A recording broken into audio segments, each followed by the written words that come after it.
Graça e paz, amados irmãos. Estamos aqui para fazer a última lição da EBD, da revista Lições Bíblicas, a Raça Humana, Origem, Queda e Redenção. Essa é a última lição, que fala sobre o novo homem em Jesus Cristo, que é a lição 13. O texto áureo diz: até que todos cheguemos à unidade da fé, ao conhecimento do Filho de Deus, o varão perfeito, à medida de estatura completa de Cristo. Efésios capítulo 4, versículo 13. Verdade prática: a salvação em Jesus Cristo leva-nos à perfeição espiritual, moral e ética, porque Ele, embora Deus, foi o mais perfeito e completo dos seres humanos. Leitura bíblica em classe. Você pega a sua Bíblia no livro de João, se você não tem a revista, capítulo 3, versículos de 1 a 16. É um texto muito conhecido sobre o novo nascimento. Nós vamos ao primeiro versículo, que diz: e havia entre os fariseus um homem chamado Nicodemos, príncipe dos judeus, e este foi ter de noite com Jesus e disse-lhes: Rabi, bem sabemos que és mestre, vindo de Deus, porque ninguém pode fazer estes sinais que tu fazes, se Deus não fora com ele. Jesus respondeu e disse-lhe: na verdade, te digo, que aquele que não nascer de novo, não pode ver o reino de Deus. Disse-lhe Nicodemos: como pode um homem nascer sendo velho?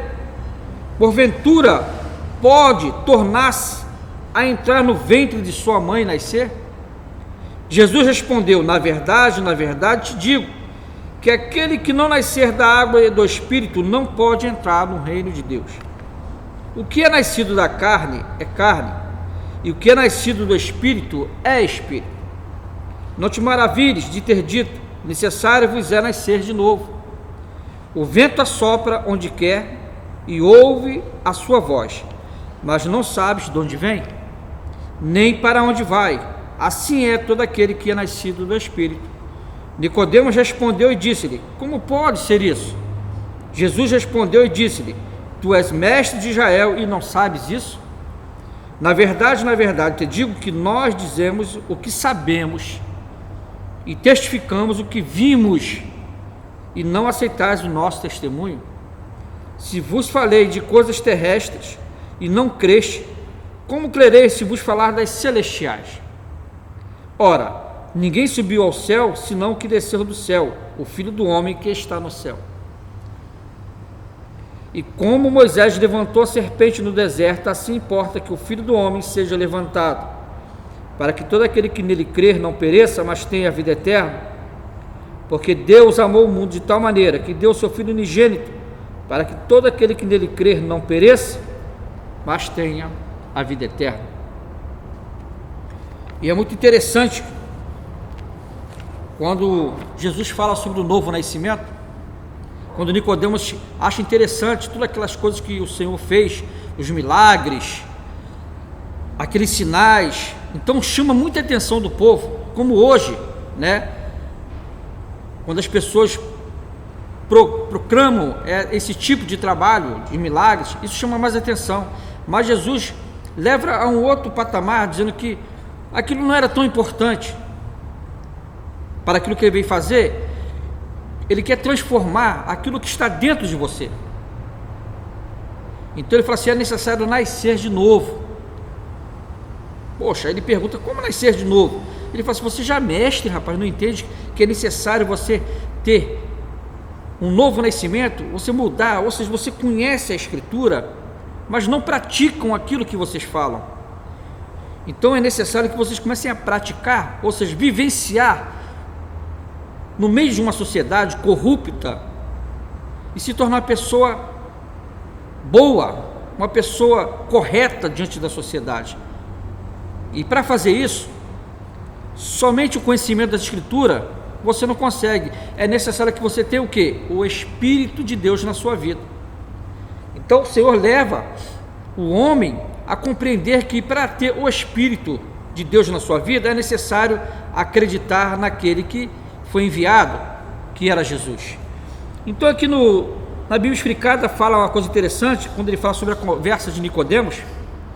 Ele fala assim, no original, o versículo 1 começa, mas havia, ou seja, ligando-se assim com o capítulo 2 e apresentando Nicodemos como um homem em quem Jesus podia depositar alguma confiança. Uma comparação de João 3,24 com Mateus 4, versículo 12, mostra-nos que esta entrevista se deu antes do Sermão da Montanha. É, portanto, o primeiro discurso do Senhor Jesus que temos em registro. Este é o trecho principal sobre o novo nascimento. Do novo nascimento, Jesus afirma que é indispensável, que é de cima que vem, que é a palavra grega, anotem, traduzida no versículo 3, de novo, é traduzido no versículo 31, de cima, como também em 19:11 e Tiago capítulo 1, versículo 17 e Tiago 3:17, que é do Espírito, que é inescrutável como o movimento do vento, que forma contraste com o nascimento natural da carne. Isso é um comentário do Goodman. O simbolismo de nascer da água e do Espírito tem sido muito discutido, sem haver um acordo entre os expositores. Neil entende que significa água espiritual, mas isso não combina com o versículo 6, onde a água não é mais mencionada. Outros têm ensinado que é nascer do batismo. Porém, a ideia de um rito exterior produzir um novo ser espiritual é repugnante a todo o ensino do Novo Testamento. Assim, outros ensinaram que nascer da água significava o mesmo que da carne. Porém, afirmar solenemente que é necessário ter um nascimento natural para ver o reino parece absurdo, visto que sem nascer a pessoa não existe. Antes de eu vir para cá, eu estava conversando ali com o nosso pastor presidente, Antônio Pio dos Reis, sobre se você não nascer de novo, ou seja, se você não nascer, você não existe. Então nós fizemos um comentário interessante, quando essa exposição, quando ele fala, só pode ter existência quando alguém nasce. Então, se levarmos para a igreja, quantas pessoas na igreja podem estar sendo invisíveis dentro da igreja, aos olhos de Deus, em relação ao reino de Deus? Porque para participar do reino de Deus, para ser um membro do reino de Deus, é necessário nascer de novo, ou seja, você tem que existir dentro da igreja. Se você não existe, você é invisível. Aí as pessoas ficam reclamando, poxa, Deus não olha para mim, porque tudo para mim é tão dificultoso, será que Deus não me vê? E eu te pergunto, será que você nasceu de novo para se tornar visível aos olhos de Deus, para ser participante do reino de Deus, para ter ou seja, esses benefícios do reino de Deus? Então, se eu trabalho numa empresa e eu sou participante da empresa, então tudo que a empresa favorece ao empregado, eu estarei sendo favorecido, porque eu estou membro lá, eu estou inscrito lá, eu sou visível aos olhos do patrão. Mas no momento em que eu não trabalho nessa empresa, eu não vou ter nenhum benefício que a empresa possa ter. Por maior que sejam os benefícios, não terei, porque eu não sou visível a ele, não participo dele. Então, é necessário você nascer de novo. Então, assim que Jesus estava falando para Nicodemos, você fala de um Deus, você fala de uma religião, mas não existe nenhum benefício na qual você viu eu fazendo, de acontecer os milagres, de acontecer aquilo que o Senhor falava acontecia. Ele não provava desse reino, porque ele não nasceu de novo, era mestre, mas ele era invisível diante aos olhos de Deus e desse reino. Então, mais importante do que você fazer qualquer coisa, é você se tornar visível, nascer de novo, ter uma vida moral e ética, como assim foi falado na revista. Então, consultando as outras passagens que descrevem um novo nascimento, em Tiago 1,18 e 1 Pedro 1,23, vemos que a geração de um novo ser espiritual é atribuída à palavra de Deus, aplicada, sem dúvida, à consciência e ao coração pelo Espírito de Deus. E isto condiz com a experiência. A única coisa que tem produzido novidade de vida em seres humanos é a revelação de Deus em Cristo, operando eficazmente pelo Espírito Santo, por meio da palavra de Deus. A frase que está no céu, no versículo 13, tem causado dificuldades. Alguns manuscritos não têm as palavras, por isso a versão brasileira omite-as, porém é provável que devam permanecer sobre isto. Consulte-se o livro Causes of Corruption, na página 223. Neil, no livro Strange Figures, mostra que o original grego pode ser traduzido que estava no céu. Contudo, parece ser preferível manter a palavra como em Almeida, que está no céu, pois permitem nos entender melhor o que a comunhão com o Pai era para com Jesus e pode ser para nós. A Bíblia não abona a ideia popular de que o céu é um lugar muito distante, mas dá-nos a ideia de que o céu é imediata presença de Deus, em 2 Coríntios, capítulo 12, versículo 2, e embora fosse para Paulo uma experiência extraordinária achar-se em espírito no céu, ouvindo palavras inefáveis, podemos acreditar que para Jesus uma semelhante experiência era frequente ou até constante.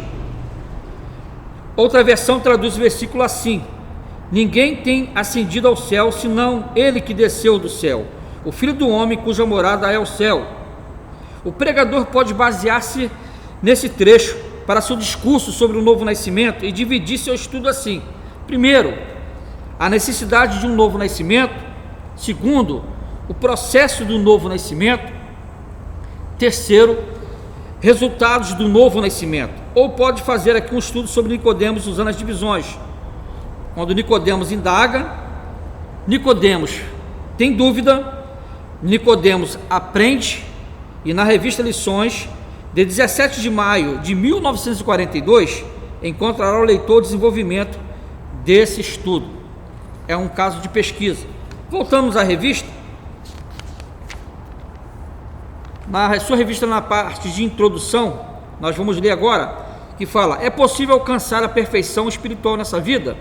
É uma pergunta. Do ponto de vista humano, não. Mas quando abrimos a Bíblia Sagrada, constatamos que tal perfeição não somente é possível, como também desejável e requerida de todo aquele que professa o nome de Deus. Se nos valermos das nossas forças, jamais a alcançaremos, mas em Jesus Cristo nossa velha natureza renasce para a vida eterna. Dessa forma, o ideal que Deus estabelecerá para o primeiro Adão torna-se possível em seu filho, o último Adão. Nessa última lição do trimestre, estudaremos o nascimento, a justificação, a santificação e a glorificação do novo homem em Cristo. Que o Espírito Santo nos ilumine nessa aula. O primeiro tópico diz o nascimento do novo homem. Jesus ensinou a Nicodemos, renomado mestre da lei, que o novo homem não é gerado nem da carne nem do sangue, mas de Deus, da água e do Espírito. Nascido não do sangue nem da carne. No prólogo do seu evangelho, o apóstolo João afiança que o novo homem em Cristo é, antes de tudo, uma criação espiritual. Não é gerado nem do sangue nem da carne, mas de Deus. João, capítulo 1, 12 e 13. Apesar do pecado do primeiro Adão, nós podemos renascer para Deus através dos méritos de Jesus, o último Adão. A atuação do Espírito Santo no interior do ser humano é o milagre mais expressivo que Deus pode operar em nossa vida. Ao nascer de novo, o homem experimenta um novo Gênesis, a comunhão plena com o Pai Celeste. Romanos 8, 16. Então nós vamos ver aqui no manual da Teologia Sistemática, na página, se você tiver esse livro, na página 286,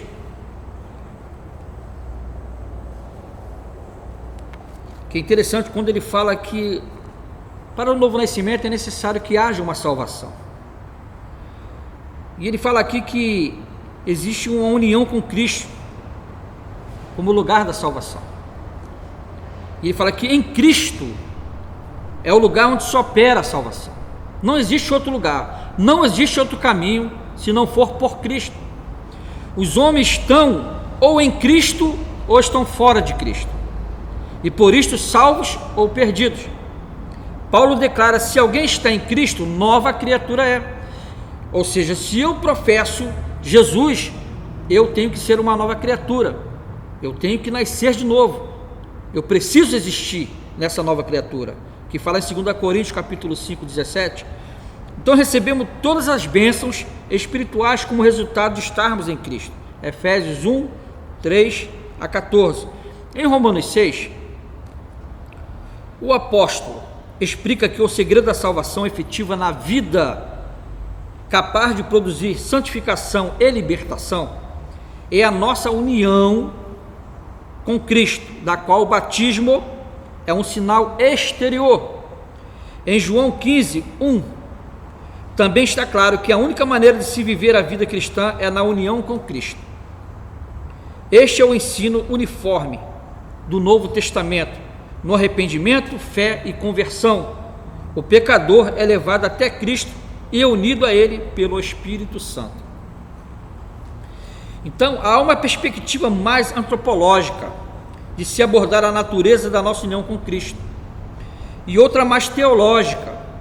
Na perspectiva antropológica, consideramos mais a concretização subjetiva dessa união na vida do crente, no nível pessoal e consciente, deixando de lado a base eterna da união e a sua realização objetiva em Cristo. Já na perspectiva teológica, a união com Cristo tem uma dimensão mais ampla, não somente como designativo da união subjetiva de Cristo, os crentes, mas também da união que lhe é subjacente e básica, e da qual é apenas expressão culminante. Daí consideramos três aspectos da união com Cristo: união objetiva, subjetiva e espiritual. Essa união objetiva, ela considera-se que a redenção resulta de um conselho redentivo divino, estabelecido antes da fundação do mundo e posteriormente concretizado na história e nas experiências individuais. Isso está lá em Efésios capítulo 1, 3. Há uma solidariedade dos crentes com Jesus tão profunda e subjacente à experiência consciente quanto aquela que há entre cada indivíduo e Adão nos seus pecados diante de Deus. Romanos 5,12. Objetivamente, todos que hão de ser salvos foram incluídos em Cristo quando ele morria e ressuscitava no mundo. Jesus declarou: e eu, quando for levantado da terra, todos atrairei a mim. João 12, 32. Paulo afirma que o nosso homem velho foi crucificado com ele. Quando Jesus morria na cruz, lá estávamos também. Então, num sentido, essa união ocorreu objetivamente fora de nós, na presença de Deus. Então, antes da nossa existência, nós já estamos sendo contados para ser salvos em Cristo Jesus como igreja, antes da fundação do mundo. Na união subjetiva, a salvação conquistada objetivamente por Cristo, no plano da história, precisa tornar-se efetiva na vida pessoal do indivíduo, pela operação do Espírito Santo. Cada pessoa, para ser salva, há de considerar sua relação com Cristo e conscientemente receber o Senhor na sua vida. A condição básica para esta união é a fé, que se faz acompanhar de arrependimento e da conversão. A expressão mais legítima e notória dessa união subjetiva é a conversão, que resulta do arrependimento e da fé. Então é necessário que haja arrependimento e a fé, porque sem fé é impossível agradar a Deus. E a união espiritual, esta união com Cristo é realizada por meio do Espírito Santo, que está intimamente identificado com Jesus. Você pode acompanhar na sua Bíblia no Romanos capítulo 8, de 9 a 11, 2 Coríntios capítulo 3, 17, 18 e João 14, 16. Quando falamos que Jesus vive em nós, falamos de uma união espiritual, Cristo ainda tem um corpo e está à destra de Deus. Ele vive em nós por meio do Espírito Santo. O Espírito Santo é o elo pelo qual Cristo nos une a Ele. Esta união, portanto, não é do tipo mística, onde por meio da meditação e contemplação se busca alcançar uma união tão profunda com Cristo, a ponto de se perder a sua individualidade, a existência independente. Uma interpretação literal de Gálatas 2:20 pode nos levar a isto. Esta união não é também metafísica, do tipo panteísta, segundo a qual todos somos uma parte de Deus, emanações de Deus na criação, sem se falar da redenção. Não é sacramental, isto é, não se realiza por meio de comer o corpo ou beber o sangue de Cristo, ou ainda por ser submetido ao batismo, por haver participação nessas coisas, ser uma verdadeira união com Cristo. O meio para se achegar a esta união é a fé legítima, associada com arrependimento e a conversão a Cristo. Depois nós vamos continuar aqui nesse assunto aqui. Bem, voltando à revista, na parte 2, o primeiro tópico diz: nascido de Deus. O nascimento do novo homem é descrito pelo evangelista como o ato de nascer de Deus, João 1,12. Como o ato de nascer de Deus, João 1,12, isto implica a aceitação pela fé do plano da salvação que o Pai Celeste elaborou bem antes da fundação do mundo, como nós lemos antes. Tornar-se nova criatura em Cristo é o auge da bem-aventurança humana. Logo, nascer de Deus é tornar-se filho de Deus pela fé. Então voltamos aí, para você se tornar visível, legítimo filho de Deus, é necessário nascer de novo para você existir. Se você não nasceu de novo, você não existe no rol da igreja. Quando eu falo a igreja, não a igreja essa terrena, eu falo da igreja, a igreja universal, aquela de Cristo, que faz parte do corpo de Cristo. É necessário que você seja visível, participante dela, mas para isso é necessário nascer de novo. Então, nascido da água, o batismo em água só tem efeito salvador quando recebido pela fé. Olhamos agora há pouco sobre isso. Se devidamente observado, simboliza não apenas a morte e a ressurreição de Cristo, como também um renascimento espiritual daquele que o recebe como Salvador e Senhor. Romanos 6, de 1 a 12. Dessa forma, cumpre-se o que Paulo escreveu, asseverando que Jesus nos salvou mediante o lavar regenerador e renovador do Espírito Santo. Tito 3,5. Dessa experiência ressurge um novo homem em Cristo Jesus, nascido do Espírito Santo. A regeneração só é possível através da atuação do Espírito Santo na vida do pecador arrependido, e é ele quem opera o novo nascimento. Esse ato regenerador não pode ser explicado em linguagem humana. Somente a partir dessa ação sobrenatural em nossa alma é que o novo homem em Cristo torna-se possível. Gálatas 6,15. Temos aí a genuína conversão. Então nós vamos falar aqui um pouco dessa regeneração. A regeneração difere de arrependimento. Ela tem uma diferença do arrependimento.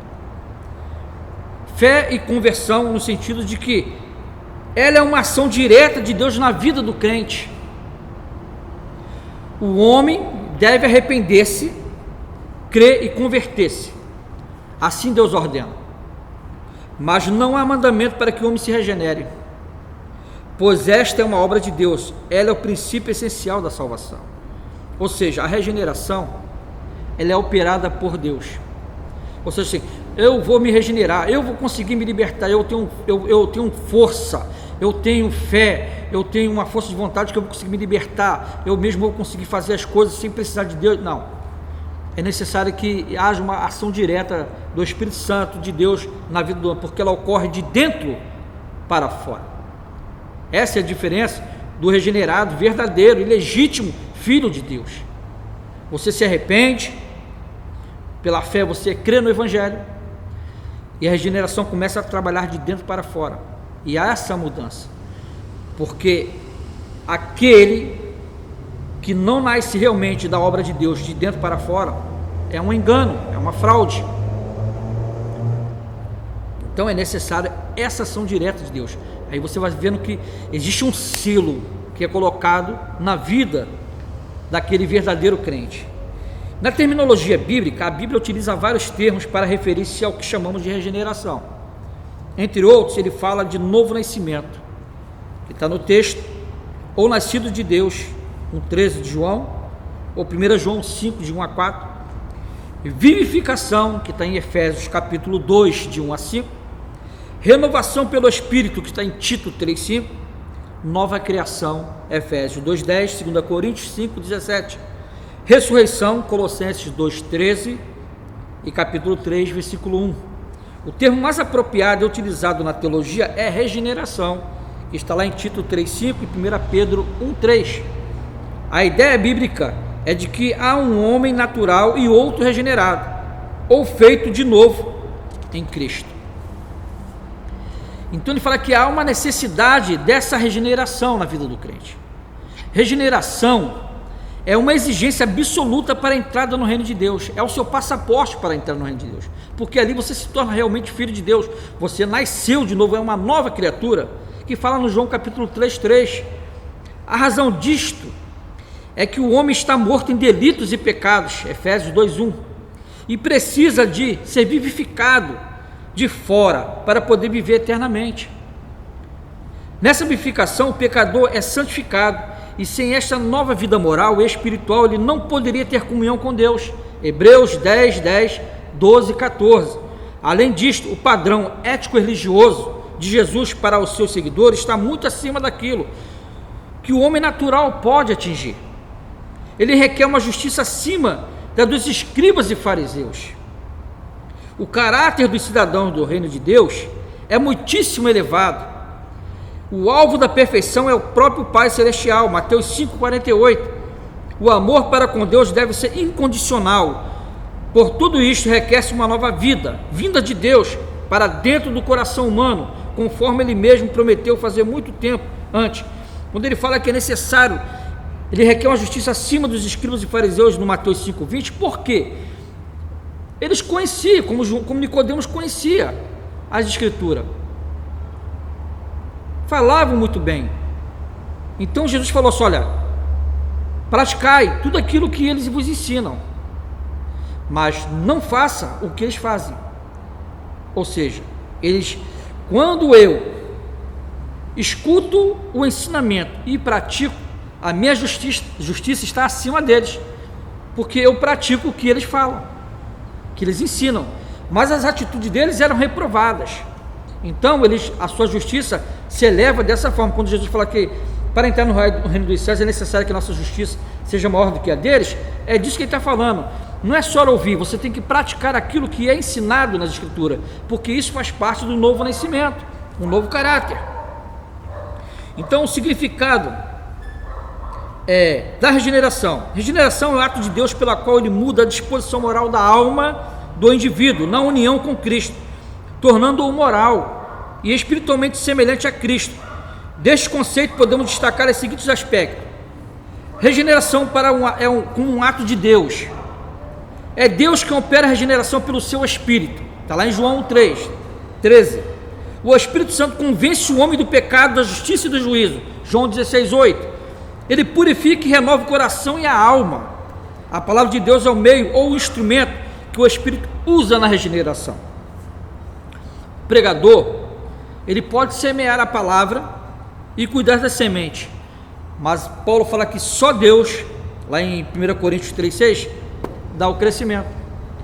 Então você vê que você faz a sua parte como um pregador, você semeia a palavra, assim como nós estamos falando aqui nessa escola dominical, pregando a palavra, mas quem vai fazer frutificar e crescer não sou eu, é Deus. É Deus que dá o crescimento. Então a obra é dele. Então é uma obra específica dele de fazer essa regeneração na vida do homem, para que essa palavra cresça dentro de você e se torne justo diante dos homens. Regeneração como uma mudança de alma. Na regeneração, Deus muda a disposição moral dominante da alma do pecador, Romanos 8, 5, 7 diz como é a disposição moral dominante de quem não é regenerado. Ele fala que esse crente que está em Romanos 5, 8, de 5 a 7, é carnal. Isto é, recebe seu impulso dominante da própria natureza humana, no seu estado de depravação ou corrupção, e não do Espírito de Deus. É também mortal, quer dizer, tem em si o germe da morte, e conduz para lá, e ainda é inimiga de Deus, e insubmissa à lei divina. As inclinações naturais do não regenerado são, em sua natureza moral, concupiscentes, infames e depravadas. Romanos 1, 24, 26 e 28. O homem, por natureza, está morto em delitos e pecados, e como tal é levado como um cadáver, como uma tríade infernal, que fala do mundo, o diabo e a carne. Efésios 2, de 1 a 3.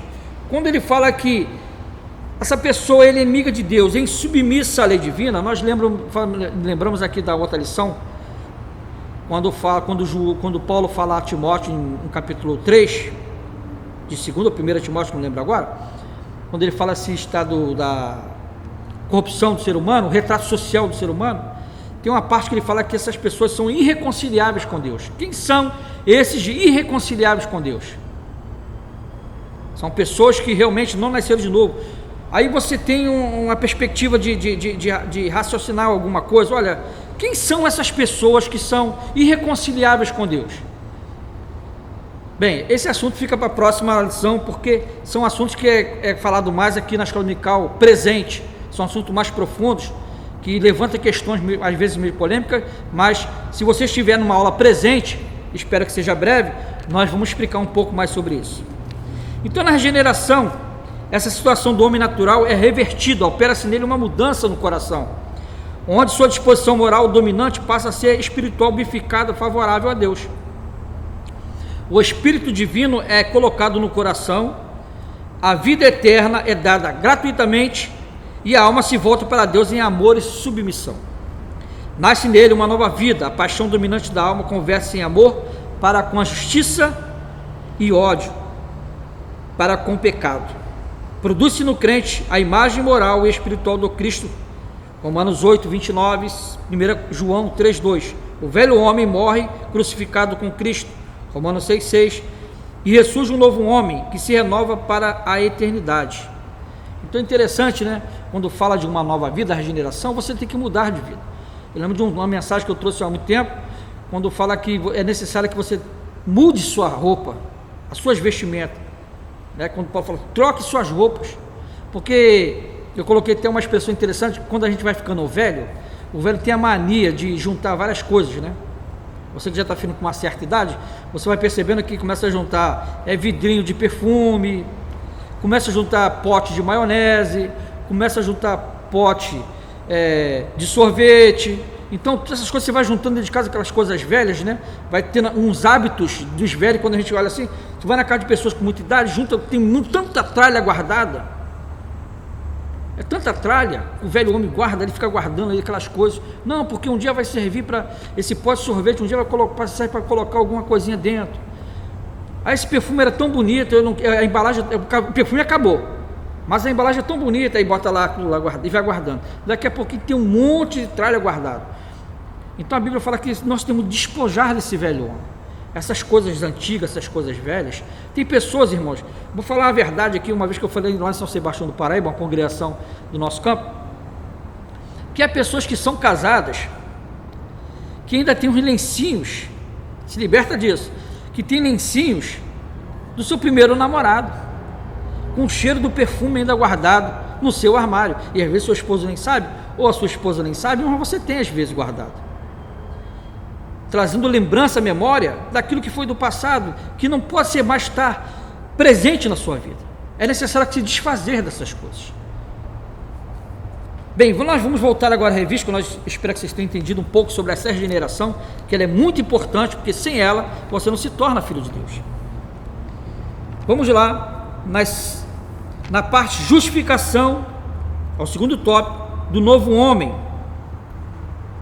onde ele fala: o novo homem nasce através da fé em Jesus Cristo, num contexto de injustiça e pecado, por isso precisa de um novo status diante do tribunal de Deus, a justificação pela fé. Nós vamos falar daqui a pouco sobre a justificação, falamos sobre a regeneração, falamos sobre a união com Cristo, a salvação, regeneração, e nós vamos agora daqui a pouco falar sobre a justificação. Na sua revista, no tópico 2, agora a parte primeira, a inutilidade da justiça humana. Nossas obras, ainda que boas e aparentemente meritórias, não nos salvam, nem nos justificam diante de Deus. Efésios 2, de 8 a 9. Aliás, são elas consideradas trapos de imundície. Está lá em Isaías 64, versículo 6. Só existe um meio de obtermos a salvação e de nos justificarmos perante o justo juiz: a fé nos méritos perfeitíssimos de Jesus Cristo. Romanos 5:1. A partir desse processo, o novo homem passa a ter um novo status jurídico perante Deus. Nós estamos falando de coisas penais. Quando se trata na área jurídica, a teológica, você tem uma compreensão melhor, porque realmente é uma forma bem jurídica de todos os acontecimentos da obra de Cristo, da obra de Deus aqui na terra. Foi uma coisa jurídica. Então, as maravilhosas doutrinas da justificação ao pecador que pela fé recebe a Jesus, Deus lhe concede mais que um novo mero perdão. É muito mais que uma anistia. Concede-lhes status de justo, pois a justiça de Cristo muda por completo a situação jurídica do réu. 1 Coríntios 6:11. Este é completamente perdoado e seus pecados inteiramente apagados. Hebreus 10:17. O novo homem é justo. A partir da sua conversão, o pecador passa a ser visto por Deus como se jamais tivesse cometido qualquer injustiça. De agora em diante, é um justo aos olhos de Deus. 1 João 3,7. Haja vista que o que houver com o ladrão que na cruz creu no sacrifício de Jesus Cristo, ele foi perdoado. Então, nós vamos falar aqui um pouco sobre essa santificação.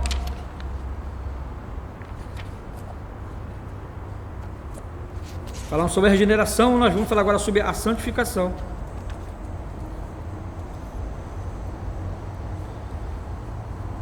Santificação é uma obra contínua do Espírito Santo. Ela não para, tá? Eu aceitei Jesus, fui regenerado, fui justificado, fui santificado. Parou por aí? Não. Ela vai continuar. Até Filipenses 1,6 diz que, nós vamos ser aperfeiçoados, até aquele dia. Então é uma obra contínua, ela não para. Por que ela não para? Porque nós não temos capacidade de manter ela. Quando Paulo fala que os membros deles guerreiam, aquilo que ele quer fazer de bem ele não consegue, mas o mal que ele não quer ele faz.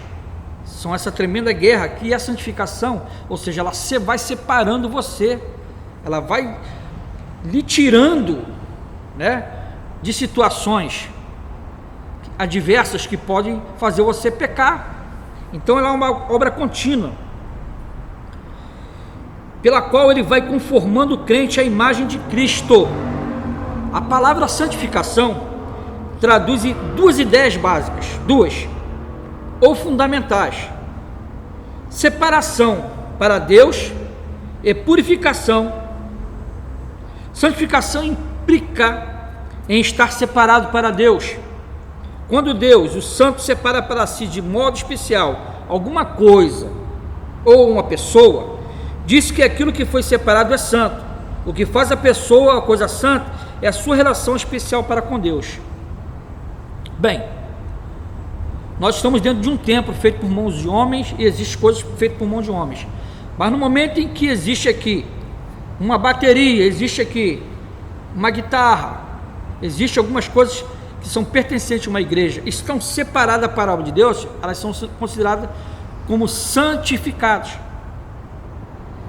O que é o pecado de simonia? É quando eu uso aquilo que é sagrado, eu profano aquilo que é sagrado.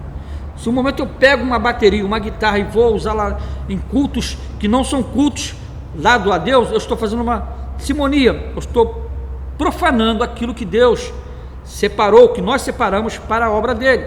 No momento em que eu sou santificado, separado, né, para Deus fazer uma obra, e eu vou me envolver em cultos que não são relacionados ao culto ao Deus eterno, eu estou profanando.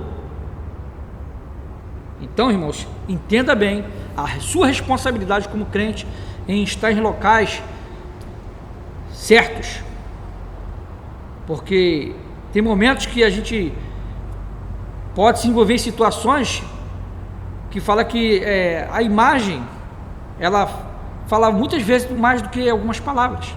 Aí você não está fazendo nada, mas você está ali envolvido, então a pessoa passa ali, vê, e fulano está ali, entendeu, irmãos? Então é importante vocês ter essa consciência que está no lugar certo. Fuja da aparência do mal, a palavra mais certa.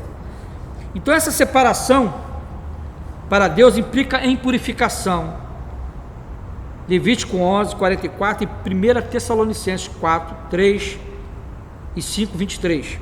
Na santificação ocorre a renovação e a transformação moral, se o objeto é de natureza moral. Então o caráter do santo age sobre aquele que é consagrado a ele. Ou seja, purificação moral é um elemento de santidade. O caráter do santificado deve ser semelhante ao que santifica. Então, o meu caráter vai ser sempre semelhante àquele que me santificou, porque eu faço parte dele. Você lembra quando o Pedro estava lá e falou assim: poxa, você é semelhante a ele, você fala igual a ele, o seu jeito de falar é igual a ele, porque já estava muito, né, trazendo bem esse caráter dele, né? Vamos lá.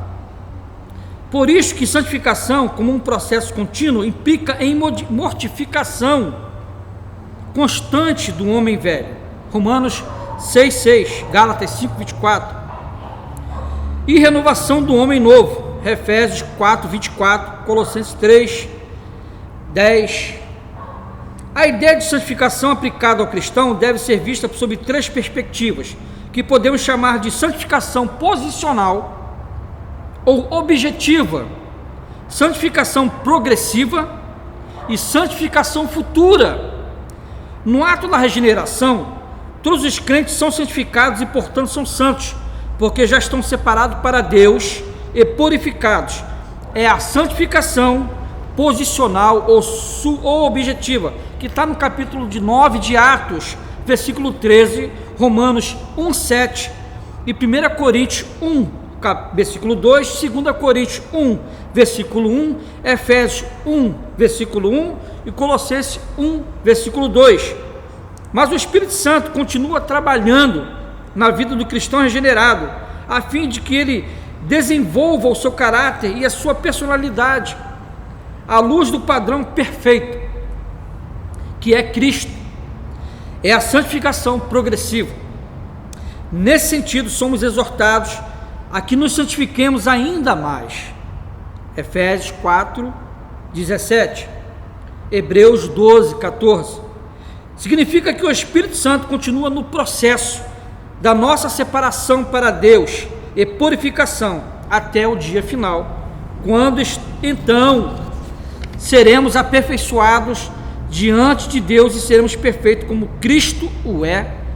1 João 3, versículo 2 e 3. É a santificação futura. Então nós vamos voltar aqui à revista.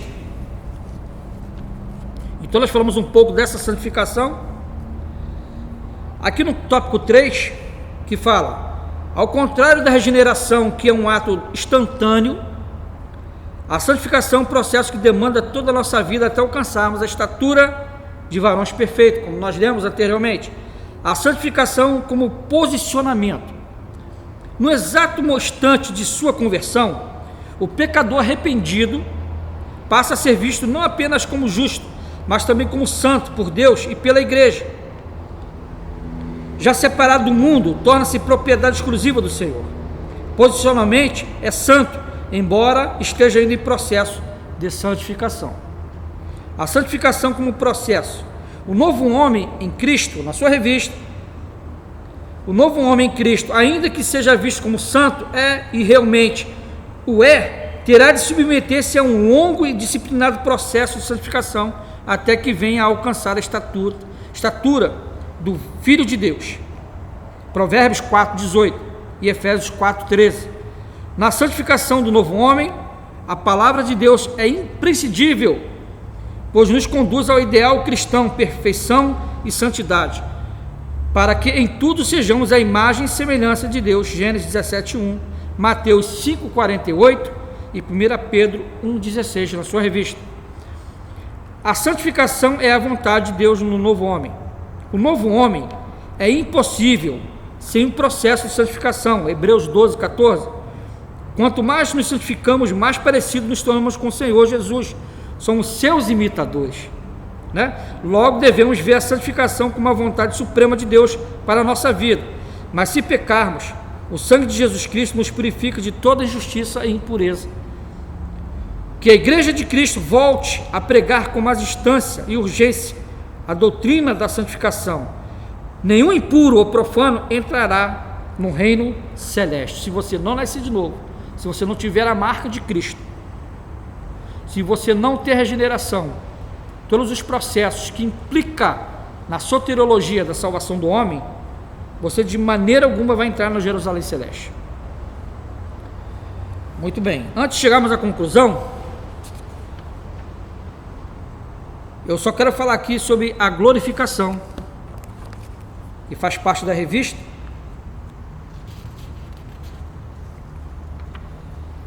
Que fala que a santificação é uma obra do Espírito de Deus, feita em cooperação com o crente.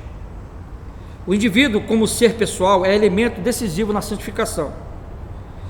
Ele há de buscar a vontade de Deus na sua palavra, precisa buscar o enchimento do Espírito Santo. Deve ser submisso e obediente à palavra de Deus. O crente tem de lutar contra o pecado que ameaça alojar-se em sua vida. Precisa deixar o pecado e consagrar-se inteiramente a Deus.